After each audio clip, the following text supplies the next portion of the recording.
You are listening to Down Home. Slavery was not just a societal wrong, it was an atrocity enacted on an individual level over and over again. What kind of mindset allows someone to brutalize and subjugate another human being for personal gain? Those who profited from the transatlantic slave trade saw enslaved people as less than human. They had no respect for their victims' rights to freedom. They had no respect for their quality of life or the natural human need to protect their families. The business of slavery was fundamentally the ultimate act of disrespect and dehumanization. In parts 1 and 2 of the 3-part series on the business of slavery, we explored the intricate web of money and power that fueled this inhumane institution. Today, we turn our focus to the mindset that enabled such brutality. Join us in this episode as we delve into the persuasive mindset that sustained the system of slavery and examine how echoes of this mindset persist in today's forms of modern slavery. I'm Derek Wise, and on behalf of Jay Jones, welcome to Down Home, the Canadian experience from two black men. Breaking new ground, breaking new ground, breaking new ground, simple breaking new ground, breaking new ground, breaking new ground, simple breaking new ground, breaking new ground, breaking new ground, simple breaking new ground, breaking new ground. Yeah, well, I mean, the thing that I found staggering was some numbers that I found. These are global estimates of modern slavery in circa 2022. It's this labor organization. Anyway, they said in today's numbers, 49.8 million people live in modern slavery, in forced labor, and forced marriages. Roughly a quarter of all the victims of modern slavery are children. 22 million people are in forced marriages. Two out of every 5 of these are children. And of the 8 million people trapped in forced labor, 17.3 million are in forced labor exploitation in the private economy. 6.3 are in commercial sexual exploitation, and nearly 4 million are in forced labor imposed by states' authority. And and according to this, COVID, the pandemic has exacerbated the conditions that lead to modern slavery. Migrant workers are particularly vulnerable to forced labor.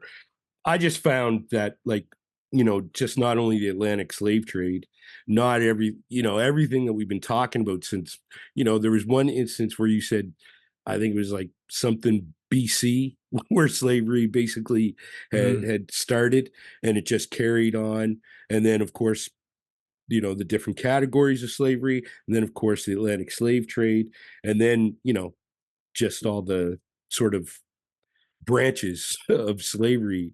You just don't think about these numbers, or you just don't think about how normalized it is. You know what I mean? Yeah, no, it's we get caught up in just thinking about ourselves, thinking about Yeah. North America, thinking about Yeah. Canada, thinking about the States, Yeah. let alone the rest of the world. And that's Yeah. the fact that uh the Atlantic slave trade did come to an end, but slavery didn't come to an end on a global level, right? Yeah. Throughout the Western world, slavery is condemned both morally and legally. However, the practice still persists in various forms, often hidden from plain sight. Despite being illegal, modern-day slavery thrives in situations where individuals are exploited and controlled through force, coercion, threats, deception, or abuse of power. Victims are often lured with false promises of legitimate employment or better living conditions, only to find themselves trapped in a cycle of abuse and exploitation. The demand for cheap labor and services frequently overrides moral and legal prohibitions, allowing modern slavery to continue despite widespread condemnation. Industries such as agriculture, manufacturing, construction, and domestic work are particularly prone to these practices. Weak enforcement of labor laws, corruption, and insufficient protections for vulnerable populations contribute to the persistence of modern slavery.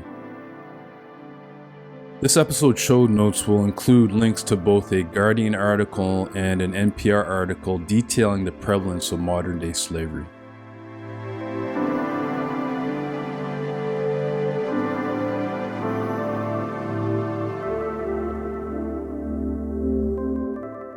No, it For didn't. sure. And like the prevalence of it is a stark reminder that these atrocities are still going on, man. Yeah. And well, the one thing that caught my eye was sort of the forced early marriage. Like, you don't really think about that as being, it's almost like kind of a life of servitude, because you don't get the choice, right? And in some cultures, arranged marriage, like, you just don't think about that, but it's so normalized. We really don't think about, what actually is going into it. Like, it's Mm, sort of the same thing, like a person has control over another person's fate, so to speak, or yeah, forces them into doing something that they don't want to do. yeah. Yeah.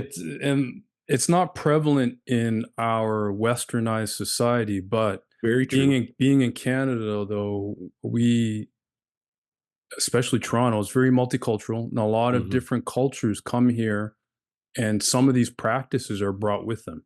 Yeah. I've had coworkers in the past that literally had to leave the country because they were being forced to, well, they were being goaded into marriage, Hmm. you know? Yeah. Yeah. So, and I never thought about it in that way either. Like, Yeah. because we're so wrapped up in our way of life, Hmm. and focusing on the, the, the ongoing weight of what our ancestors went through. So it has to be said, we have to actually acknowledge that, yes, the Atlantic slave trade came to an end, but slavery did not come to an end. Hmm. Yeah. Definitely, man. Yeah. But no, go ahead. Yeah, and just like the types of slavery that are, you don't really think that are there today. Some I just mentioned, but human trafficking, forced labor, debt bondage, and bonded labor, where people. It's apparently it's the most widespread of traditional slave or modern day slavery today, because people in poverty borrow money and are forced to work, and to pay off the debt, and they lose control over their employment sometimes, Yeah, and yeah, all yeah. these things. Descent-based slavery, which is of course what you know a lot of African people descent have incurred. Child slavery, forced early marriage, and domestic servitude. Hmm. So just Yeah. all the different categories, but you don't necessarily look at it and see it as that way, because when I looked at domestic servitude, you don't really think of slavery, but it's all veiled.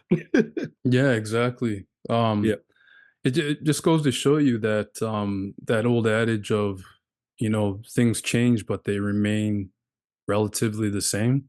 indeed. Like we talked about this off podcast last after recording the last episode, we're talking about the systems that were in place before the Atlantic slave trade, Hmm. and we were talking about how the Europe, of course, had their labor systems, which were like the feudal system, where they had serfs working the land. These people still had rights, though Yeah. they weren't slave. But there's little things like, in order to travel, they had to have a note from their lord, Hmm. Yeah. Yeah. Yeah. Yeah.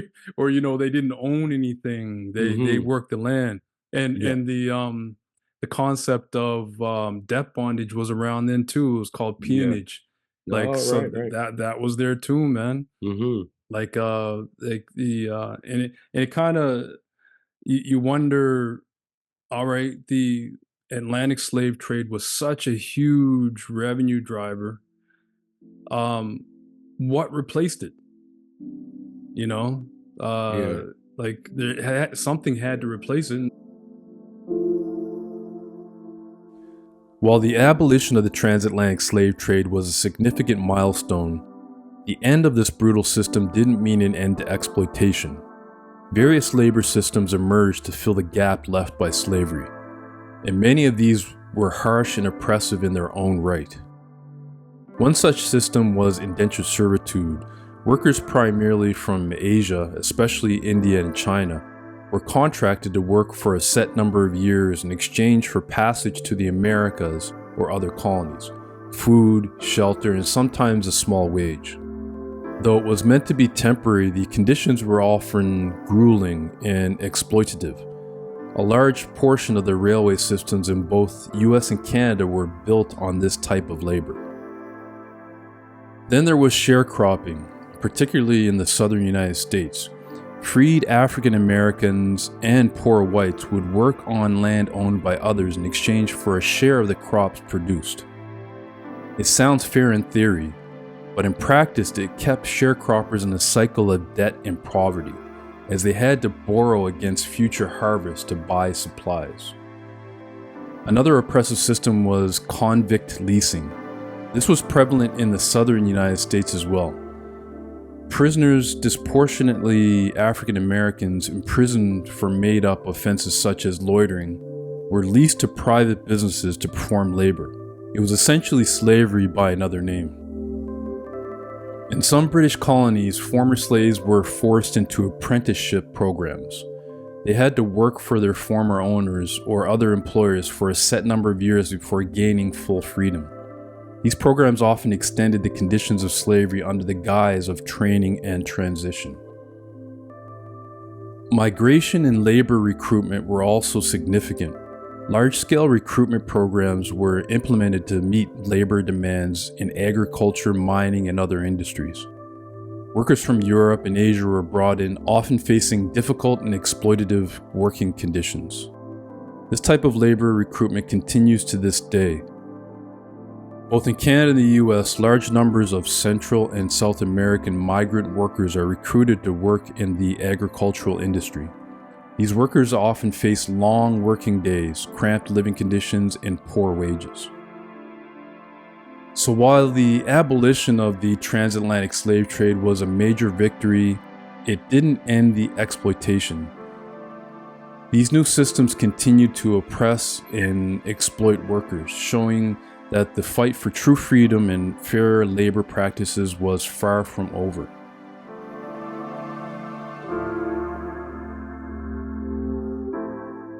Yeah, yeah. Well, and especially especially in America after the abolishment of slavery, like what replaced it was them being filled up in the jails. You know what I mean? So Yeah, yeah, yeah. and that came through.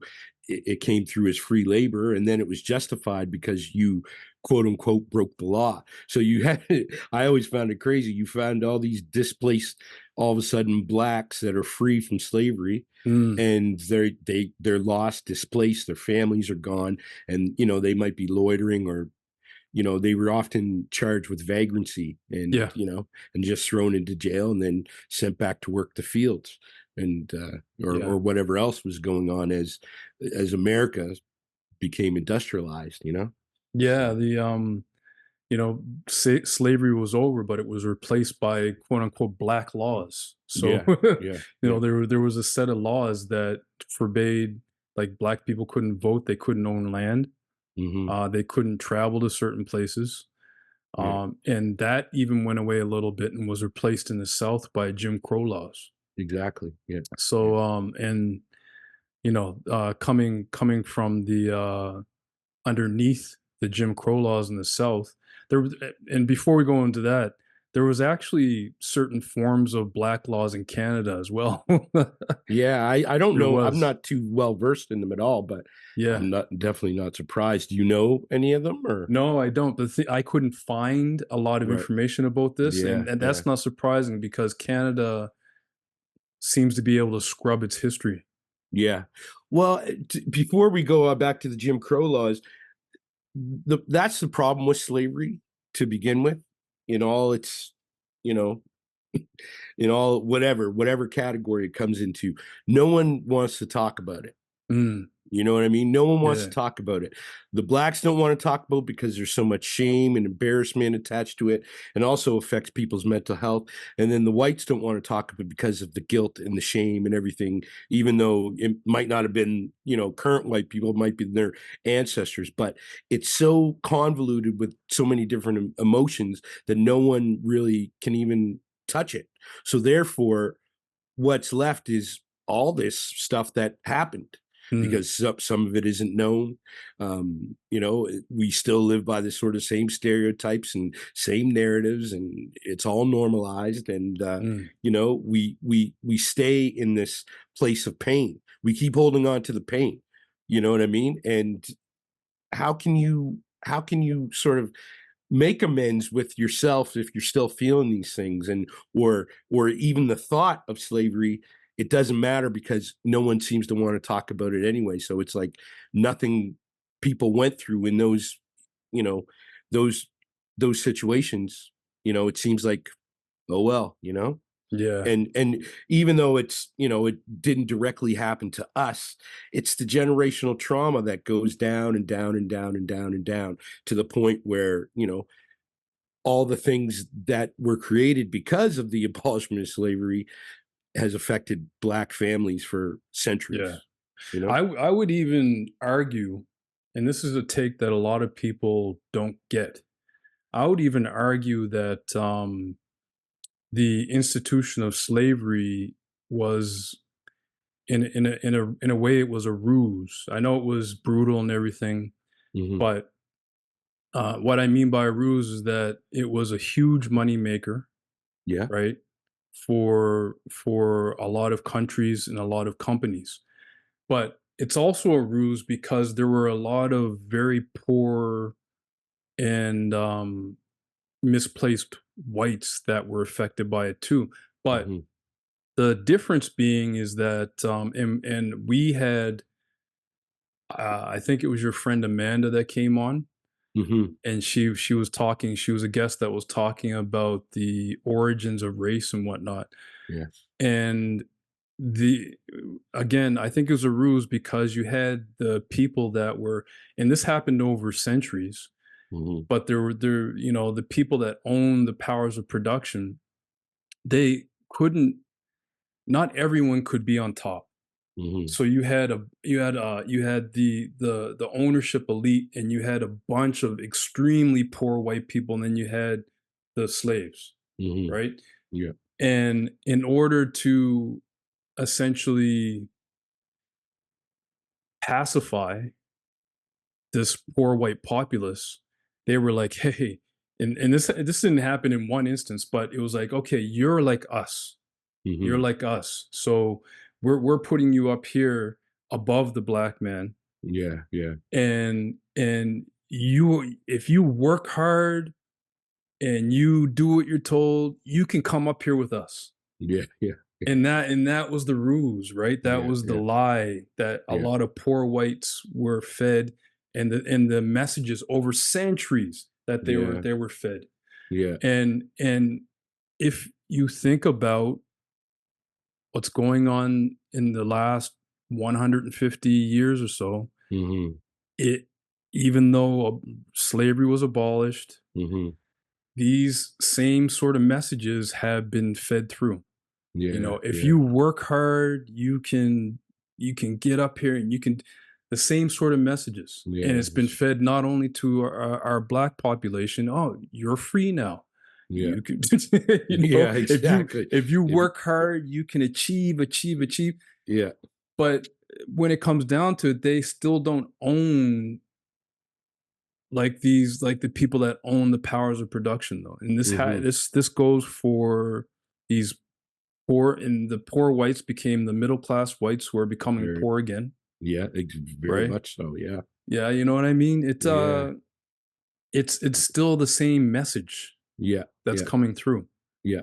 And then in that roundabout way, what we always talk about, even with our last episode, was it's all about the money. Yeah, Whatever. Yeah. yeah, So those are the essential things that have not changed in this narrative. In order to keep that narrative alive, you still need that populace to fall in line. Yes. You know, so Yeah, it's that myth that yeah, you can if you work hard yeah, and you're smart, yeah, you can achieve what we have, and like they're holding it's like a carrot and a stick, yeah, yeah, yeah. like pulling the cart along. Yeah, yeah. And it, like we always say, it's all those goddamn systemic things that are in place already. Mm, You know what I mean? Like, you know, and it just seems like no one really has any perspective. You know what I mean? Because it is the way it is, but no one has any perspective that it might be difficult for people of color because of these systemic things in place. And mhm. then, you know, the whites, like you say, man, they're good to a certain point, but if you're poor, you still you just fall by the curbside. You know what I mean? Yeah, You just happen to be next to the gutter where they put us yeah. or people of color. You're so Mhm. right, D. You never even think about those things, right? Yeah, Yeah. it's pretty crazy. Breaking new ground, breaking new ground, breaking new ground, simple breaking new ground, breaking new ground. You have been listening to Down Home. Subscribe wherever you listen to podcasts. Breaking new ground, simple breaking new ground, breaking new ground, breaking new ground, yeah.